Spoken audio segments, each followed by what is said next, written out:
Well, folks, welcome to one more edition of Politics Done Right. I'm Egberto Willis, your host. Thank you so kindly for being a part of the show. We are going to have a great show for you today. Folks, let me tell you, we really, we really have some work to do here, folks. We have some work to do. Anyhow, before I get started, notice how I started with the show with the words or the picture of the president impeached, and it seems like those letters are going to be sent over to the president. Well, it looks like he's going to get them today. Anyhow, let's go ahead and get started, folks. We're going to kind of talk about the debate. Um, what are your thoughts? I would love to hear your thoughts. I already have a call, so I'm going to go ahead and take that call, and hopefully we'll be talking about the debate. 602, come on in. Hi, this is Carrie. I'm in Washington State. How you doing, Carrie? Good, how are you? I am doing fine. Talk to me. Yeah, thanks so much. I just actually subscribed to your channel through the Rational National. And so I haven't listened to much yet because that was a couple of days ago. But I do want to talk to you about the debate. It's been on my mind, and I watched all of it last night. Mm-hmm. And I've watched all the subsequent debates as well. Let me hear your thoughts. Yeah, so, I mean, I did vote for Hillary Clinton last time, but I'm a Bernie supporter. Mm-hmm. And I actually became a Bernie supporter after the primary, after he lost the primary. So, and that's just because of his message, it's because of his policies specifically. That being said, I did have Elizabeth Warren as a second choice because she's been fairly progressive. However, just kind of over the course of her campaign, both the strategy, the wishy-washiness with her policies, and her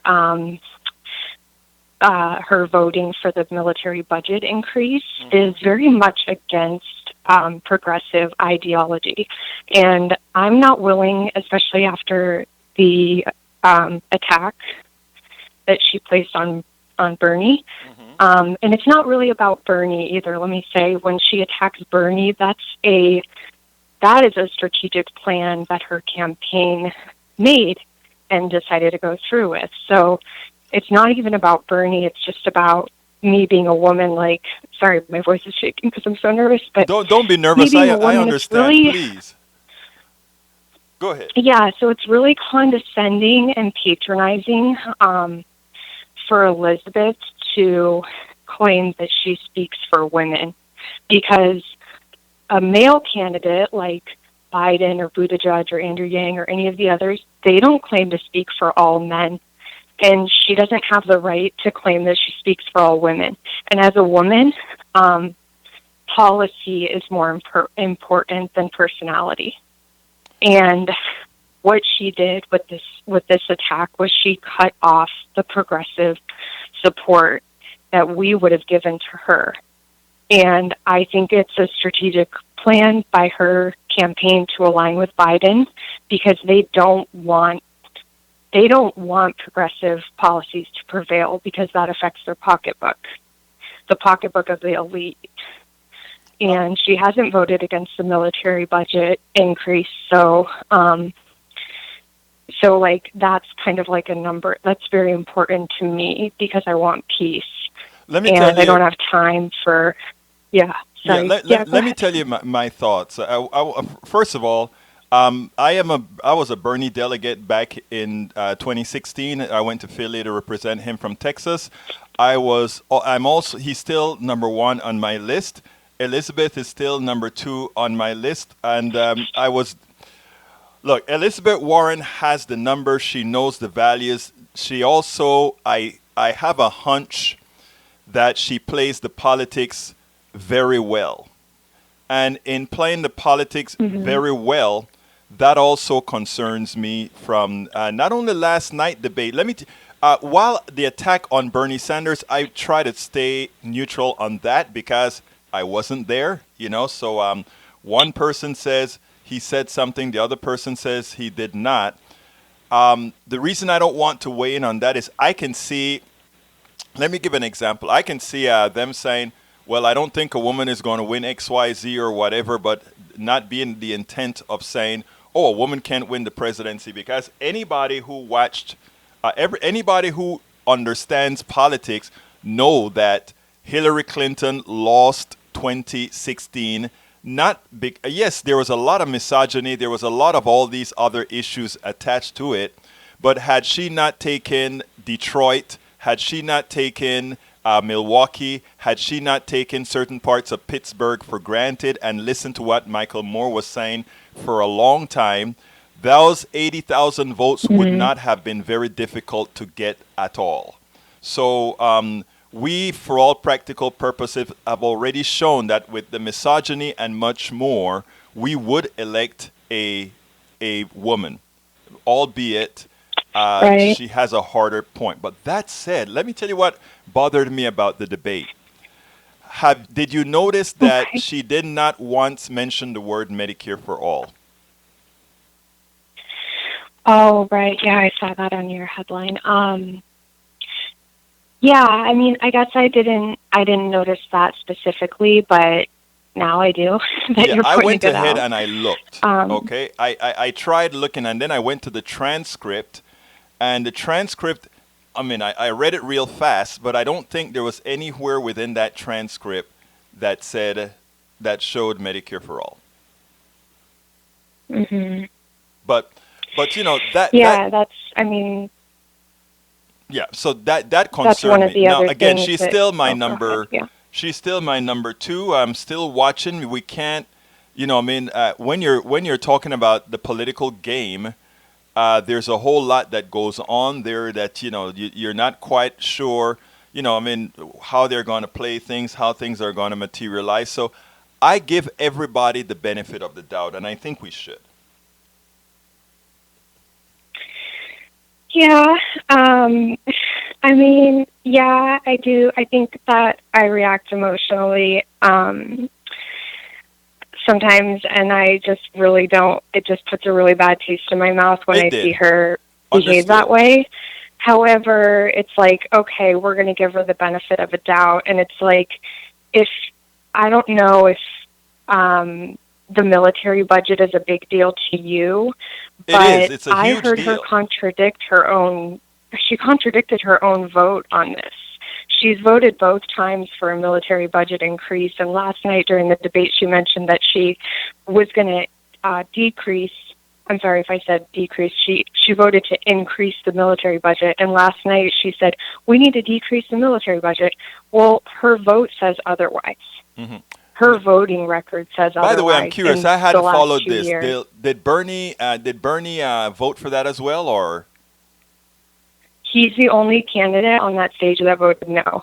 And I mean, obviously Biden can't vote in that, but he voted yeah, no on the military budget increase. right? Okay. Well, look. Thank you so kindly for your call. Please keep listening. Please keep following. And again, this is going to be a long, long haul. Let's just stick with it and see where it goes from there. Okay?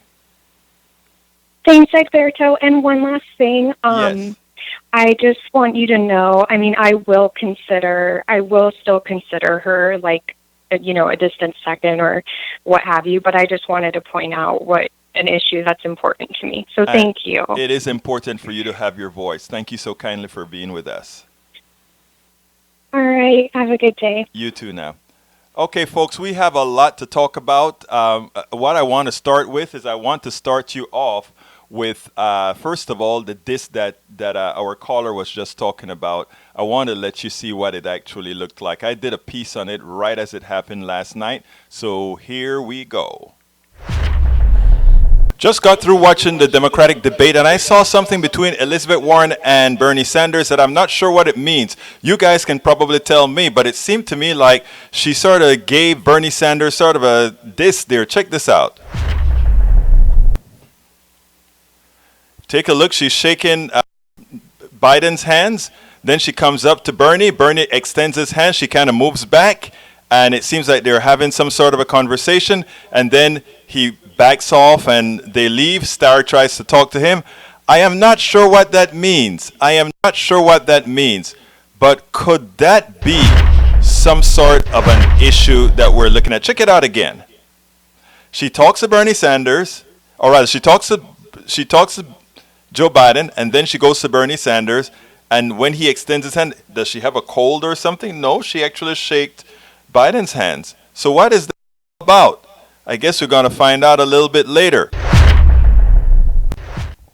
Okay, folks, I just kind of wanted you to see what that looked like. Now, the thing that I want to get to you, however, is a response that I gave to a caller yesterday. Check this out. Brad, come on in line 3. Hey, Berto, how you doing? I am doing fine, sir. Talk to me. You know, I don't have a problem with. I do have a problem with socialized medicine. Mm-hmm. Okay, because here's the thing. I have no problem taking care of the person that got hit by the drunk driver, but I have a big problem taking care of the drunk driver. Right. I hear you. Okay? I hear you. So here's the thing. I think you're an honest guy for the most part. Okay. What did you eat this morning, if I may be so bold? No, I know where you're going, and let me first tell you that. I do. No, you do. and I'm so happy that you went there. I know you're not, because I'm going to have to put you in your place where you belong. Actually, you're not going to, because I work out every day. I work out 5 days a week. I eat well, and I balance what I eat. I was a bad eater right here at KPFT. The emergency had to come and get me because my blood pressure was 240 over 140. And that was the turning point in my life where I took some of the messaging that I know you're about to give to all America here on my show. So I appreciate what you're talking about. But let me tell you, okay, first tell them people real quickly, because I want to get to the other calls. Tell them real quickly what you've told me before. Go ahead. Well, I've told you last time. Well, one, just go to Walmart, and that should not support socialized medicine if you see all the people waddle into Walmart, okay? Okay. Here's the thing. If you believe in socialized medicine, I want you to, when the vegans have their show, you know, when is it, Monday night or something? Right. I want you to be up there and you tell the vegans, hey, vegans, I want your hard-earned money to go to people who basically have been just living on a meat diet. Right. Okay, tell them Brad, that because you get these guys at prostate cancer, Brad, heart disease. I got you. I want to stop you. Tell the vegans that they Brad, need their money to go to people who basically eat dead animals.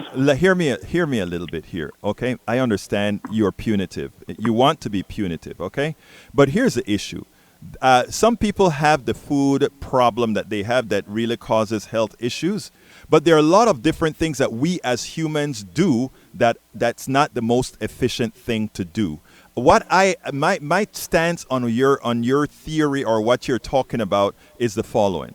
From school age, from being young, if we instilled the appropriate eating habits, if we started as a country to change what America is built upon, then I would give that to you. But here's the deal. We have a cattle industry. We have a milk industry. We have all these industries that prevent the government from telling people certain things about different industries and what harms people and not. So when the blame that you want to put on all those people waddling into Walmart is not justified. You can talk about individualism, and that's the issue that I have a whole lot of problem with. When you have a corporatocracy that is telling people to buy ice cream, when you have a corporatocracy that is brainwashing people into doing all these things, I am a humanist. I feel for people. I understand that that we don't all have rock solid mental states that we can do as the right thing to do. So given that I know the majority of people in this country are not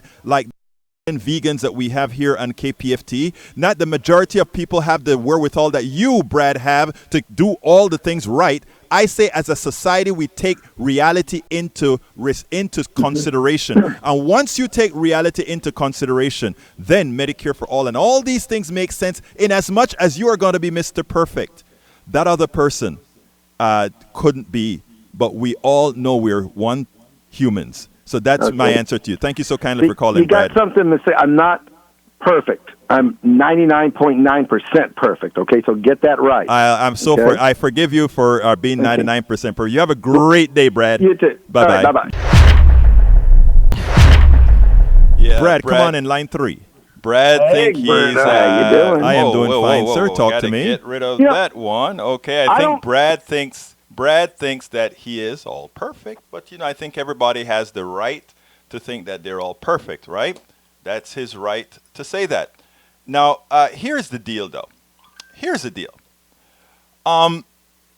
We have to be more empathetic with those people that are predisposed. I mean, there are a lot of psychological issues that make people do the things that they do. But I want to get into the groove of this show by first of all not only discussing what I heard on the debate, what I didn't hear on the debate. So what I want to do is play one last video clip, and then I'll go into the program proper. So here we go. Come on in, Willie. Hey, man. Thank you for having me. I started listening to you about like a month or two ago, and I called in before. And right now I just want to say, I'm really grateful that you have this message out there, because it seems like you're one of so very few who want everyone to kind of wake up and smell the coffee and see, just what's right in front of us, I appreciate that. I feel like so hopeless sometimes, like there's like no one's really listening, and everybody just wants to argue, and everybody gets caught up in the arguing, Let me tell you, I am not hopeless at all. I have faith. And when I say faith, I'm not talking church type faith. What I have faith in is what I am going to do, what you are going to do, and what others are going to do. I am going to have a woman who is a Trumpist, a woman who made national news on TV, on one of my daily shows. And what she is we are going to talk the methodology that a lot of these folks are going through to deny their interest. She has no insurance, health insurance at all. She's living by paying things up cash, because even Obamacare is not working for her. These are legitimate concerns of people, right? Once we address that, I mean, people think, oh, we really can't reach these people. We can't reach these people because our plutocracy doesn't want us to reach those people. Those of us who take the stance and say, we are going to reach them, Willie, we're going to start making a difference. So please don't ever feel hopeless. Don't ever feel like nobody listens. Just remember that whenever we talk to anybody, whenever I speak to anybody, other people plant seeds in me, and my intent is to plant seeds in others as well. Well, thanks so much for having me. Thank you so kindly, sir. Okay, so now let's get to the show proper. The title of the show is Medicare for All was the big loser at the Democratic debate. Call in the grassroots, folks. Call in the grassroots. Grassroots, we need you engaged. Grassroots, we need you now. Because as it turns out, subtitle, CNN's 2020 Democratic debate made it clear that the grassroots must be more active in informing the public on Medicare for All. The candidates are either run-in or ineffective explainers. Subtitle said, we must not cower on Medicare for All. It is existential for too many. Existential for too many. After watching the Democratic debate last night, I was very upset with all the candidates. I was most upset with the number 2 candidate on my list, Elizabeth Warren. She seems so scared to use the word Medicare for All, even as she is a signatory to the bill. I was disappointed that Bernie has not turned the corner in the manner in which he sells Medicare for All. Repetition is great for the choir. Repetition keeps the choir engaged. Repetition is good in those regards, folks. It's very, very important. But you know what? Let me tell you what's important for us to understand. What's important for us to understand, it is time that we go past the choir. It is time that we go way past the choir, and that's what I want to talk about. It seems, before I get into that any deeper in the blog of the week, I do have a caller. So let me go ahead and get to that caller and see what we have to talk about. Caller, come on in. You are hot. Come on in. Am I on? Yes, you're on. Hey, how are you, Egberto? It's Ron Cole once again, CNN. Hey, Ron Cole, talk to me. So I like your subject. Are you thinking that you're losing, or that we're losing some momentum as far as Medicare for all? There's no doubt. There's absolutely no doubt, and the reason that we're losing it is we have acquiesced to the Partnership for Healthcare for America, which is a group that is running the Facebook ads, the Twitter ads, the stuff on TV. It's direct mail. I mean, there's so much money that is placed into going against Medicare for all, and the thing about it, it doesn't have to be that way. If we really had an interest from certain politicians in supporting Medicare for all, there are inexpensive ways to seed the market. Let me tell you, and this is something that I'm going to talk about a little bit later, how effective Donald Trump's seeding is. And because, Okay. go ahead. No, I'm listening. Please go on. Yeah, how effective Donald Trump and his minions seeding of the populace is. They are doing a very effective job. Believe it or not, I'm going to say something that folks are going to say, "What are you saying?" But I just think that Bloomberg may be the savior of getting the information out, whether he becomes the Democratic nominee or not, because of all the people that I'm looking at. He's the only one with a vested interest in micro-targeting like Donald Trump is doing right now. And not only micro-targeting, but using all platforms. I have not been impressed with the performance or what he's doing more so than since President Obama. Because he's using the techniques. But you know what? Yes. I've also noticed, I have to totally agree with you here, Alberto. That I watched Bloomberg. I've seen what he's doing, basically where he's spending his money, and the priorities that he has set. As far as what that money is contributing and accomplishing, and it's clear to me, at least, that it seems like Bloomberg knows he's likely not to win, but Right. he certainly wants to be an advertising force against Right. Trump. Exactly. If you watched him on The View today, he said as much.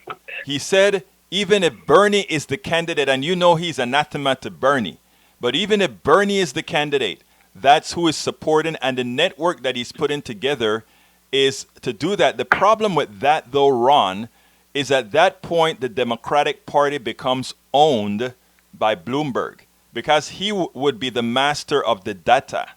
He will own the data that he's collecting right now. And that's what a lot of people don't understand. Michael Bloomberg is no fool. Michael Bloomberg, with what he's doing to push the Democratic Party forward, in effect, people think, oh, he's trying to buy the presidency. He's not trying to buy the presidency at all. He's trying to buy the Democratic Party as his platform for what he wants to do.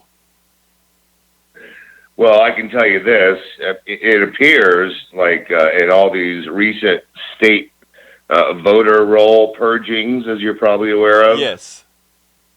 Bloomberg seems to be active in countering that as far as considering funding, getting these people re-enrolled. Yes, he is. Immediately. Yes, he is. Again, Bloomberg is doing a lot of great things for the Democratic Party. One man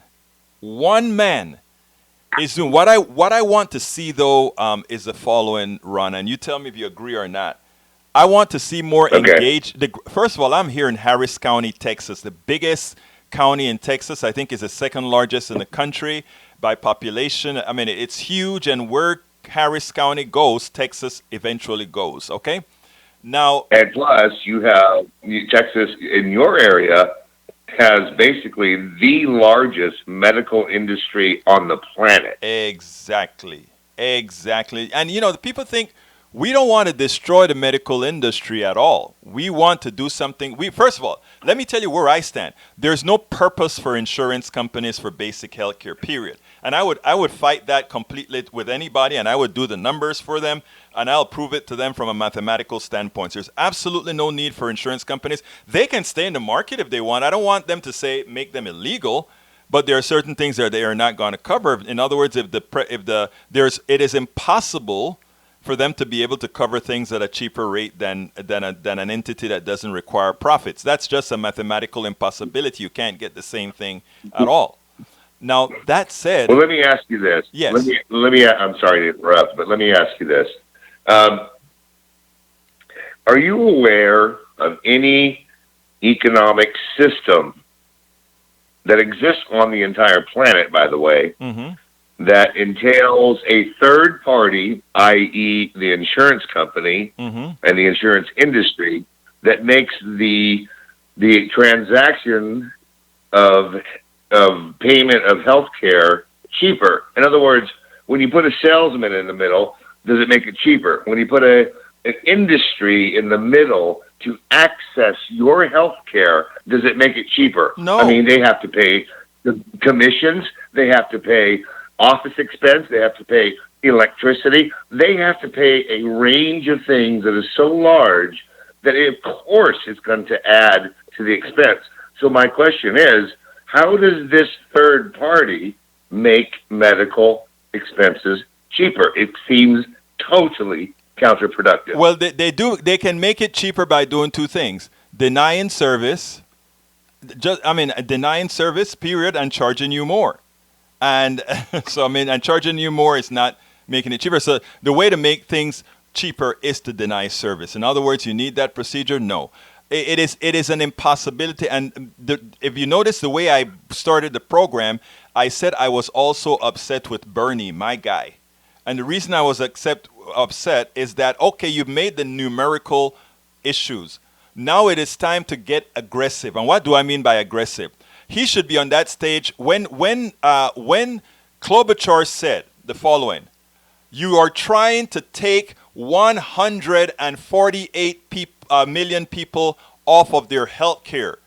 He should have come back and say exactly what you said.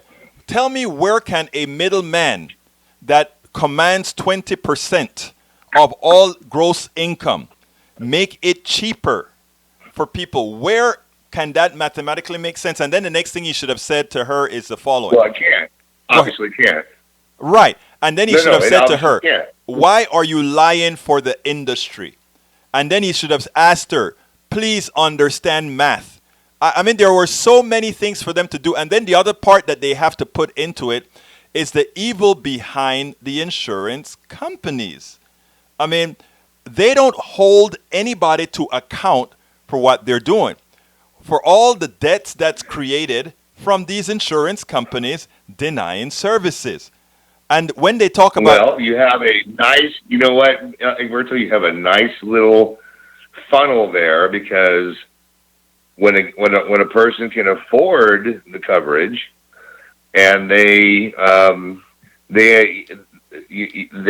put their paperwork in for insulin coverage, for example, they're paying $12,000 a month for that insulin. Well, the government system, the way it's set up now, also pays a huge amount of that, but clearly not enough. But more than enough for these companies, like the pharmaceuticals, to make profits that are unimaginable on a product that costs $8. But wait, it's worse than that, John. I mean, Ron, it's worse than that. Let me tell you what's worse than that. Insulin is no longer under patent, or I don't even know it was ever under patent, but it's not under patent. What these companies do is they reformulate insulin in certain types of delivery. They make it a different way to deliver the product, and that is how they have the patent that allows them to have a monopoly on this newly created insulin product that is still insulin. They get to hold on to that. But here's the kicker of it. Most drugs are developed at universities, or they're funded by the health organization, the United States. You taxpayers pay for it. You pay for it. That's right. Most research and development, up to 80-90% of the vast majority of products, is actually funded by the U.S. taxpayer. Right. But here's the kicker. And when it's about to turn into a product, they buy that from the university or whatever, and then they do their final research on that, and then they suck it to you. But here's the kicker. Let's say we wanted to keep capitalism in health insurance or whatever you want to, or in healthcare for the pharmaceuticals, right? Let's say that's what we want to do. As the original investor in the drug, shouldn't the taxpayer get their commensurate percentage of the profits for whatever these drug companies want to charge for it, so that in effect then the government could give a subsidy back for the ripoff? I see. Now you see the profit. Exactly. Exactly. So what it is, And it's you know what? socialism. So we've established clearly, it's, you know, you and I both know how this works, and hopefully some of the listeners understand how this works out. But here's the next stage of our conversation, so we don't go on forever, is how do we translate this in a meaningful way that convinces people to pay attention to this issue when we live in an atmosphere where every second of your attention is absorbed like a sponge for everything else? I know how to do that, but it's meaning it's not Okay, one so- person. Let me tell you, there's this stuff called geometric progression, and I was speaking to a Trumpster the other day, and that's how they did it, right? Donald Trump would be at 20% if it wasn't for him seeding the market, seeding things. He would be at 20% or less, all right? But what Donald Trump knows how to do very well is that he knows how to seed the market with misinformation. The thing about it is we would seed the market with truths, right? And the thing about it is the truth is actually easier to understand than the hoops they have to go through for their lies. But what happens is Well, propaganda is always difficult to frame, but it's, you know, Egberto, we only have to go back to World War II, Germany, Japan, Italy, and a variance of other places to understand how effective propaganda really is and how almost institutionalized it is. So it's going to be used. So how Right. do you break through that? again, what we are going to do, what we have to do, first of all, programs like mine need to be shared all over the place because, and it's not only mine. There's Jim Black, and there are quite a few others that are talking this issue online. And a lot of us also don't only do this online. I do this online. I do this over the air at KPFT 90.1 FM Houston.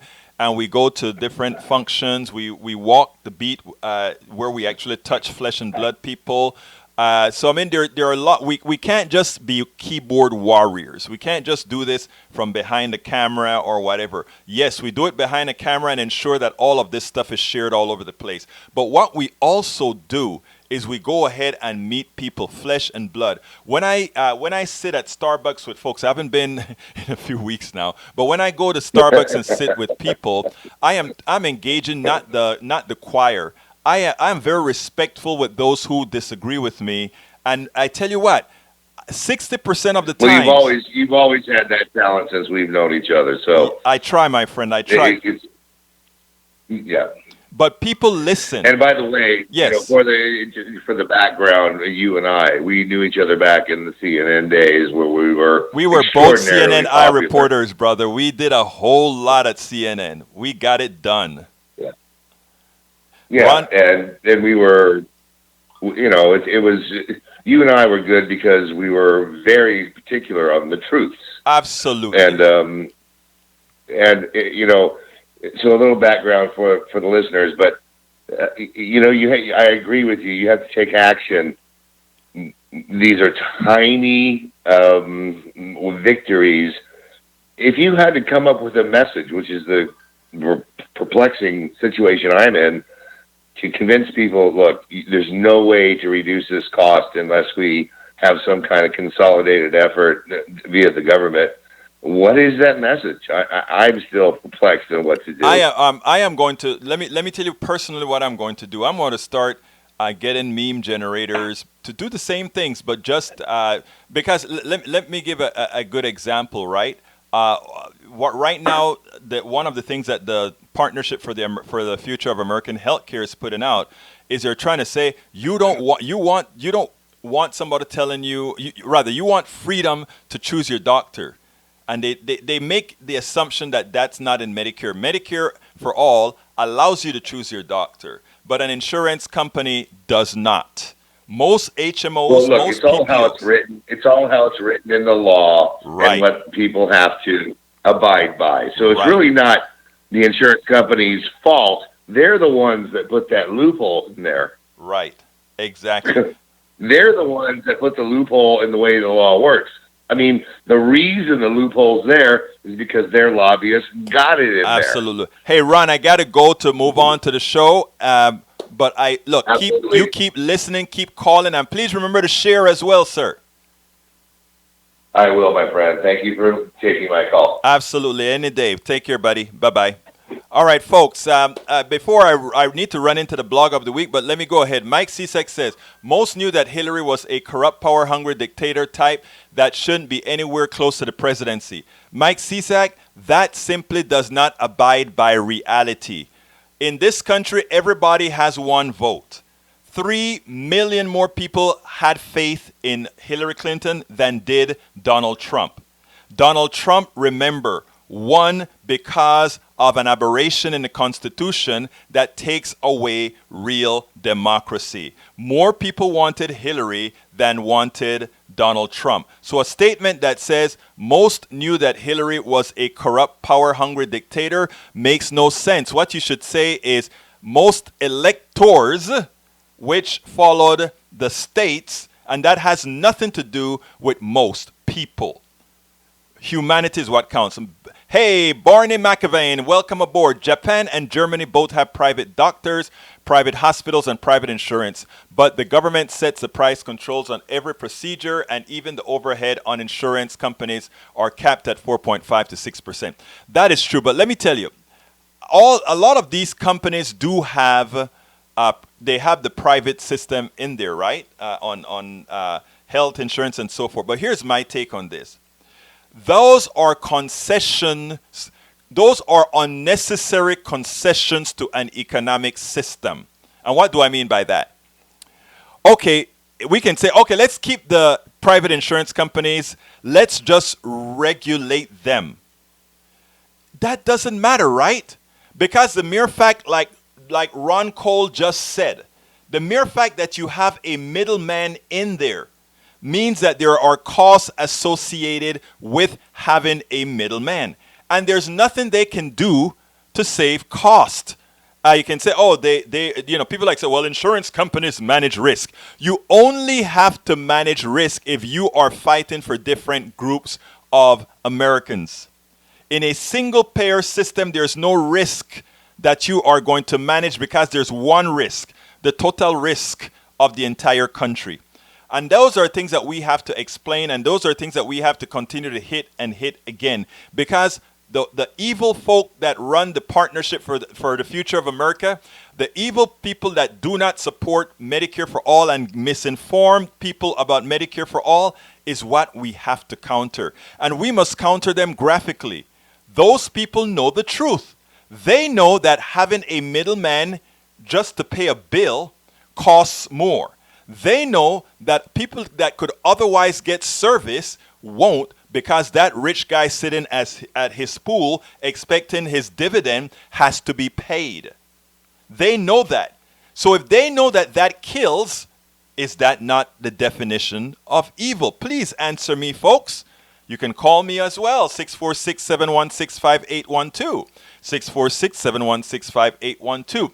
Okay, Daniel Ledo says, sure would help in the U.S. if hospitals had to disclose the cost of service prior. How would that help, Daniel Ledo? If you have a broken leg, and are you going to go ahead and say, okay, the hospital 100 miles away has a cheaper price? I don't think so. You guys, here's a problem. Here's a problem with healthcare in this country. We are trying to fit healthcare into an economic model instead of making the economic model support the realities of healthcare. I repeat, we are trying to fit healthcare into an economic model instead of making sure the economic model fits healthcare as it really is. Until we learn that, we turn everything into a product at our own demise. We've allowed an economic system to dictate everything. about humanity. And in the process, because that economic system has no human values, it acts accordingly. Okay, let's see. Robert Paul Hard. Robert, welcome aboard Politics Done Right. He says, my insulin just jumped $400. I imagine that is $400. Oh, $400 a month from $139 to $1727. Oh my God. Oh my God. Folks, you know, the thing about it is, these are real things happening. When you have Donald Trump lying to people saying, "Oh, I'm for saving pre-existing conditions," while he asked the Supreme Court, "Please don't rule on Obamacare until after the election," does that tell you something? Sir, people, ladies and gentlemen, brothers and sisters, we have to get with the program. We have to stop them from snowing us. Sorry about that, Robert Paul Hard. Let me tell you, Medicare for All would save you thousands a year, because we would put the costs where the costs really begin or belong. First of all, pharmaceutical companies cannot and should not be charging or allowed to charge what they're charging, especially since most of these drugs are developed by taxpayer dollars. Okay, Daniel Ledo, LOL, Egberto has that false smug look nailed. Oh, wow. I don't know what that means, Ledo. Maybe you can take a snapshot and show me what you mean by that. All right, Daniel Ledo also said, if you understand propaganda, you know you would be angry that Egberto calls himself an activist journalist or a propagandist. No, you decided to call an activist journalist a propagandist. Let me define an activist journalist for you. Journalism in the old days says, the Republican says X, the Democrat says Y. And that's it. They don't make a judgment on that. I say, the Republicans say X, the Democrat says Y. And in this case, the Democrats are full of it. What they're saying makes no sense.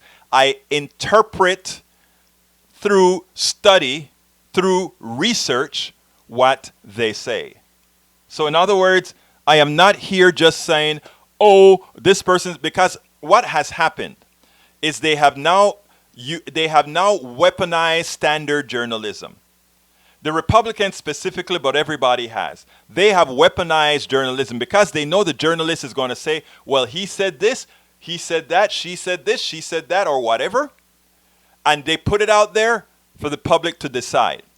The problem is the Republicans are much better at lying to the public. Don't ask me why. They are just very good at it. So now, you have to have an independent media, like Politics Done Right, to go ahead and say, okay, they're telling you the truth or they're lying to you. It's that simple. And that's what I call an activist journalist. In other words, we're not passive journalists. We don't just go ahead and listen, put out what somebody says. We don't allow people to use us as just a platform to give their message out. If you lie to us, we go ahead and we point out that it's a lie. If it's the truth, we go out and tell you that it's the truth. There's no magic to it. And, you know, in these days, it's not difficult to find out the truth. The problem we have is there are many people who don't know how to use their resources to find real truth. And that's why you have Politics Done Right. And by the way, folks, if you're with me, go ahead and please share these programs. It is essential that we share them. Before I go ahead to the next subject, I want to ask you guys to please support Politics Done Right. And how can you do that? You can support Politics Done Right by going to, I'm going to put it in the feed right now, but you can go to patreon.com/Politics Done Right. That is patreon.com/Politics Done Right. And our subscription starts very low, $1.99. You can also, if you're listening to us via YouTube, you can go ahead and click on that $ and give us a what's called a message up or something like. No, it's called a top chat. A super chat. You can super chat us, and that's a good way to support us as well. Super chat us or super meme us or whatever you want to do on Facebook, or rather on YouTube, and that will help support us. Now, we also have a fund for supporting our equipment fund. We're probably 40% there. Go ahead and I don't know what percentage here. Go ahead. I put that link in there. It is at GoFundMe.com/independent-media-upgrade. That is GoFundMe.com/independent-media-upgrade. You can also just go ahead and PayPal us. Our PayPal email is, I think it says paypal.me/politics done right. paypal.me/politics done right. And of course, you can go to our store, and anything you buy at our store, you are supporting us. You're ensuring that we can continue doing what we do. And what do we have there? We have there things like, hey, a shirt that says, we support independent media. We support independent media, because we know it has to be there. That's a t-shirt there. We also have the t-shirt with Donald Trump and Nancy Pelosi, where he's saying, oh, Nancy, please don't impeach me. And we also have the Andrew Yang t-shirt, among many others that are there. We have some for greens and all that kind of stuff. So please check out our store at store.politicsdoneright.com, store.politicsdoneright.com. Support independent media, as we cannot do this without you at all. Okay, so you know what we're going to do right now? We're going to say that, do you know what time it is? It's time for the weekly blog post. Okay, this blog post is based on what occurred yesterday, and I played that video already, but I want to read deeper into that. So here's the blog post. It goes as follows. The powers want us to feel hopeless and helpless. Here is my answer. Many Americans are feeling hopeless and helpless. This is by design. This and chaos allow the plutocracy to function virtually unabated. Yesterday, I received a call from a fairly new listener to Politics Done Right at KPFT 90.1 FM in Houston. He sounded like he was about to throw his hands up in the air and just give up or give in to the state of our everything in America. When listening to him, my heart sank. You see, I know that the chaos that we are seeing right now is manufactured. If we all give in to it, those who benefit from the disorder win. And we the people suffer. The caller was grateful that our show is not about ever giving up, but fighting for what we know is right, even as many are misled. I feel so hopeless sometimes, the caller said, like no one is really listening and everybody just wants to argue and everybody gets caught up in arguing. I pointed out to the caller that I am not hopeless. No one should be. As long as this country still has one person, one vote, we can change things. And that is what we have to keep within our inner self. We can change things. We can change things. Never forget it, brothers and sisters. I pointed out what is required, however, is a different form of engagement. We have been trained just to demonize the other side, polarization. I stop. When I talk to those who oppose me, like those even in the chat room right now, Daniel Ledo and Mike Cisak, these are guys that disagree with me, and I know at some point in time, because they're regulars, because they're always here, that eventually they will either come to some sort of a consensus, even if they don't agree, that much of what we're saying, because it's based on math and reality, should really be realized. And we're not looking for somebody to say, oh my God, you were so right. That's not the issue.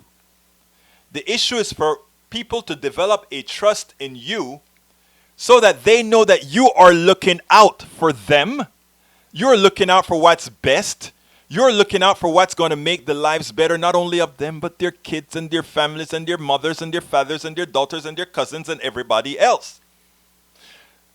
That trust comes not in one day. That trust comes not with one conversation. That trust comes when people see you with the same behavior, with the same empathy over and over again. In other words, it's not an act, it's a part of your inner being. We all have to develop that so that people, whether they agree with you or not, they develop that trust. The powers that be has selectively created two poles designed to control both minds in both directions. Ironically, these powers are one and in the same. That is why you will see establishment Democrats and establishment Republicans using the same talking points. Medicare for all. You're going to take away the insurance of 148 million people. Did a Republican say that? Yes. Did an establishment Democrat say that? Yes. What are Americans to vote for if they think what's working now isn't working? What we're doing now isn't working? What choice do they have? If both sides are saying the same thing, why not stick with Donald Trump? Hey, Donald Trump says the economy is going through the roof. Donald Trump, you can actually see a stock market at 29,000. You can actually see a lot of things on the facade that looks good. So why, if these two people are saying the same thing, should Americans vote for the left or supposed left or establishment Democrat? Why should they do that? They know they have Trump a lot. They don't like Trump, and Trump said it best. You don't like me, but you're going to vote for me because look at what I did with the stock market. Look at what I did with employment. I mean, they're all facades. Yeah, employment is low, but people are working for pennies.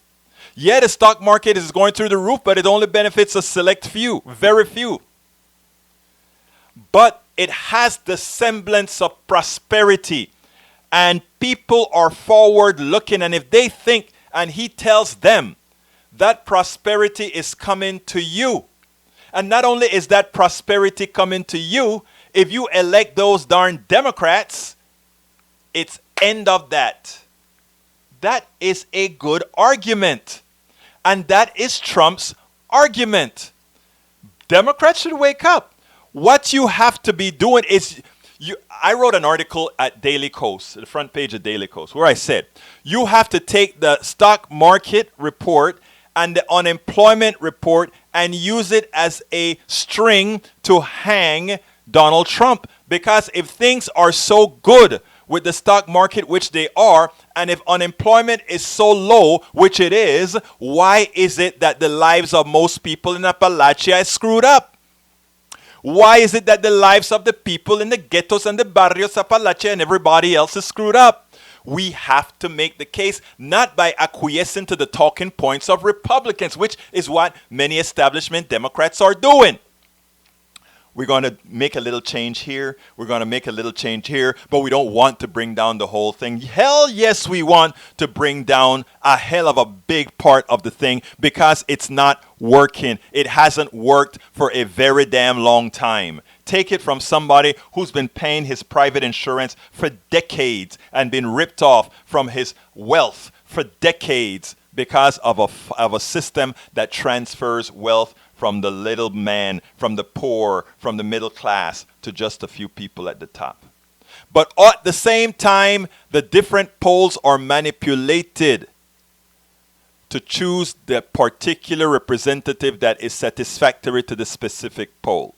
Trump broke that. He was not supposed to win. But notice while his rhetoric is that of a popularist, he has fallen in line to do the biddings of the plutocracy that harms the entire middle class and the poor. The extraction of the wealth of us all continues unabatedly. In Trump, they have found a person who makes line an art form. So as they destroy the environment, rob the treasury, and put out misleading information on employment and more, the lies give a semblance of a president executing for his sect. Unfortunately, the pushback is not effective because, again, the powers know that the real solution, Green New Deal, Medicare for all, tuition-free college, child care, will hinder the gravy train. So they restrict their minions. The centrists who are there to keep the left in check cannot do what everybody knows should be and needs to be done.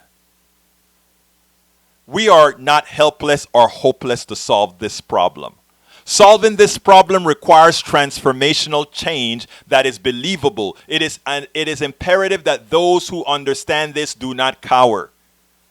I mean, not because right now we're sort of in retreat. We're in retreat. I mean, those guys with the Partnership for the Healthcare of America, that false group, that group that is trying to pilfer you, that group that is evil, that group that is doing all the things to fool you into believing your health insurance is somehow something good for you instead of Medicare for all. Those people that are funding Klobuchar likely in some indirect manner. Those people that are supporting Biden in some indirect manner. Those people that we know are supporting Buttigieg in some indirect manner. What they're doing is screwing you. We must use every avenue to live by example and communicate with respect, realizing that it isn't just about facts, but the development of trust. Not easy, but that is what I have pledged to do, hopefully for the rest of my life, along with many others who realize we must do this for our kids. We must do this for the next generation. We must do this for our parents, who many of them soon will need the kind of health care none of us can afford, except by transferring all our wealth to the health care industrial complex. Folks, we got to get real. We have got to get real. I want you to share these programs, please. I want you to support these programs, please. I need your support.